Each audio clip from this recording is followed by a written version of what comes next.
Hey everybody, welcome back to War Buddies. We are back from Adepticon. We've actually been back about a week or so. Highly recommend Adepticon, by the way, if you guys haven't been. This is like our, third or fourth year going. And if you're a war gamer, it needs to be on your bucket list, because it was 8,000 people this year. 8,000 war gamers converging on one location. You've got the Golden Demon, you've got vendors halls, you've got games you've never heard of, you can sit down and demo. It was awesome. It was a really good time. Got to see a lot of friends that I just don't get to see that often. Got to hang out with the painter Flo and Wargamer Girl, who I haven't seen in a couple of years now. Got to see the mini wargaming guys, who I haven't seen in like at least 6 years or so. So that was really awesome. Definitely recommend going to that if you can. And also, we got to run the Warcaster Narrative event. And it was, this year, our biggest Warcaster Narrative event to date at any convention that we've been at, because absolutely sold out. We sold out like a month after the tickets opened. We had a great time. We gamed for something like 4.5 hours. I'll try to put some pictures up while I'm talking about this. We gamed for something like 4.5 hours. We had this big like 2-table setup with a train scenario. We crammed 8 people, including myself, around this table and just absolutely had just maximum chaos for like 4.5 hours. It was absolutely beautiful. Huge shout out to everybody who made it out and was part of that event. And really look forward to running some more of those kinds of events. So at the very least, Adepticon next year, possibly Warfare Weekend. We'll see what the future holds. But the reason we are doing this video is to give you guys an update on Project Nihilus. I didn't forget about my NIDs. Got some NIDs at Adepticon. Got a few more ordered through the local gaming store, friendly local gaming store. And we're just going to show you guys kind of where we're at. This is our first update, so you got to understand the project is still very early on. I haven't had a whole lot of time to get into painting and all that, but as you'll see, we are diving in with both feet, and here's what we got. And here we are with the bugs so far. No apologies for the lighting, because again, we're still working on a studio setup. Front and center, we'll get right to it. We've got a winged hive tyrant. He is assembled, I don't know, maybe halfway, third of the way painted. His little buddies the other way. Minor conversions on this guy. I put him on top of a tactical rock just so that I could angle him backwards and give him a more upright posture. The Hive Tyrant as he comes is more of a forward aggressive charging thing, and I thought this was a very cool, dramatic, just kind of rising up sort of pose. So we got that. We are equipping him with Scything Talons. I don't know if that's the best tactical choice, and I don't care. Got an extra pair so I can make him sort of a flying trigon look. So he's a Talons. I know the lower set is technically Hive Talons, but the Hive Talons in the box look like feet, and I don't want to look. I want him to look like he took off like 6 minutes after he was born and has never landed since, because I think that's a cool look. So he is underway and in progress. His 3 little buddies here are the Primes. Who's the most painted? I think you're the most painted. He was the one I really tried out the color scheme on. Just the winged primes from the Leviathan box, I believe. You'll find them on eBay super cheap because people just pull them out of the boxes. And then redid this one with a little green stuff to point the wings up instead of down, because I like variety. So, winged hive tyrant, winged primes, and the mess of gargoyles, and I do mean the mess of gargoyles. So this guy is probably closest to being finished. He was one of the test models for the color scheme. So he's there. We got little washers under the bottom, so they're actually fairly stable. And then there's this pile of 30 gargoyles so far. The first box I got, I've already airbrushed white and started in on the contrast. 2 boxes arrived after Adepticon. I'm still building those. So this is 20 gargoyles, mostly built. Actually, speaking of airbrush, super big shout out to my buddies over at the Ice King channel for sending me a Neo Iwata, however you pronounce that. That has been amazing. My first airbrush, first experiences with it, and I love it. So we got 30 gargoyles here, and then you probably missed it, but you know, over here we've got the Harridan. And I don't even know if I can. Here's one of his wings. We'll just pose that next to the Hive Tyrant so you can see the perspective there. Absolutely monstrous. Not that heavy, actually. I mean, for what it is. It's all resin. Forge World resin. It's an older kit, I believe, from like 2002.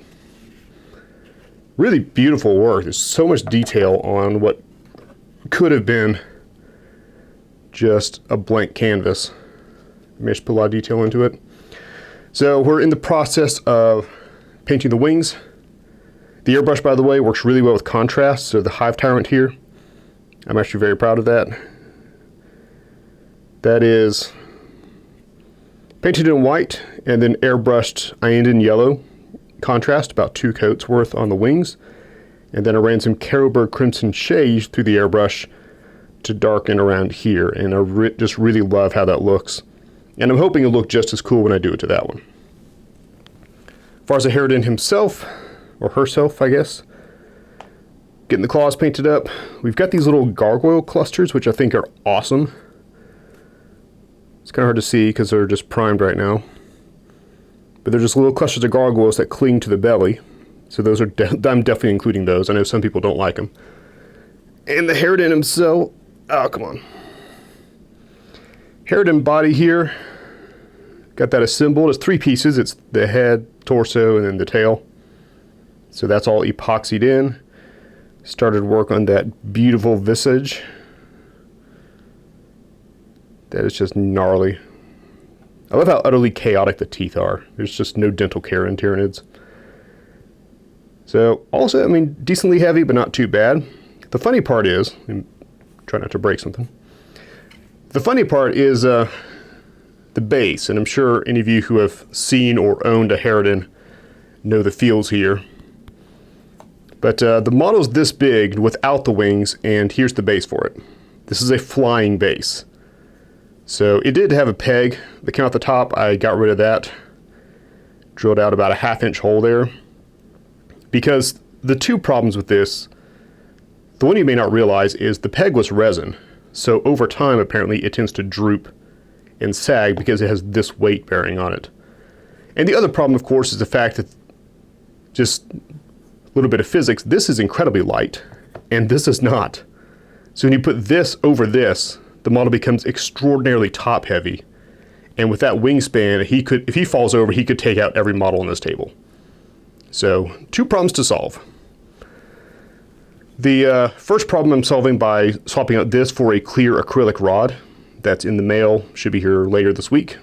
So that will go from the base into the Harridan. Plugs in right down there. Got to drill that out. It plugs into there, so that should stop the sagging problem. But the weight problem is a curious one because, for those of you who don't know, you have to measure from the base of the model these days. It wasn't always the case, but 10th edition you have to measure from the base. Which means if I change the size of the base, which a lot of people do, and it's accepted as far as I know, but I don't want to, because when you change the size of the base, you then have to like mark off where the real base is and where the fake base is and all that kind of stuff. I don't want to do that. So what I did was found a smaller base that is stable and essentially the same size.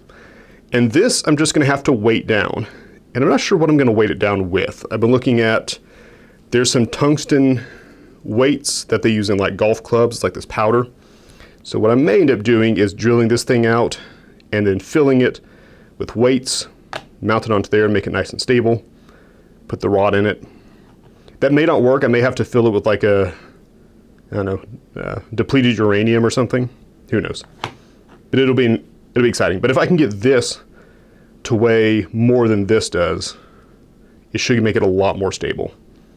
So, or it might be a terrible idea and I just need to get a giant base for it. Who knows? It's whatever. That is your progress report on Hive Fleet Nihilus. This puts me at about around 1,200 to 1,300 points, which is not bad.